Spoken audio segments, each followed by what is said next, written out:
నిన్న పిఠాపురంలో కూడా ఏదో గొడవ, ఒక చిన్న విద్యార్థుల మధ్య ఒక చిన్నపాటి గొడవ జరిగితే దాన్ని ఈ రాజకీయ నాయకుల లబ్ధి కోసం దాన్ని కుల గొడవలుగా క్రియేట్ చేయడం ప్రారంభించారు. ఇద్దరు బిడ్డలు కొట్టుకుంటారు. పవన్ కళ్యాణ్ గారికి చెప్పాలి సమాధానం, నువ్వు చెప్పు.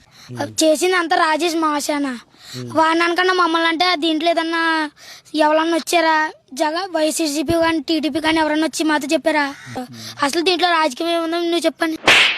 పిల్లల విషయాన్ని రాజకీయం ఎవడ చేశాడు? రాజకీయం చిన్నపిల్లలు మా మీద ఇలా మమ్మల్ని ఎస్సీలు అని చెప్పని వేరు చేసి మాట్లాడుతున్నారు అని చెప్తుంటే సార్ ఏమన్నాడంటే ఆ పెట్రోల్ నీకు చెప్పలేను రో, వాళ్ళకి బుద్ధి రాదు, ఇంకా జాతి అంతేది దొంగ ముఠ అని అడిగాడు.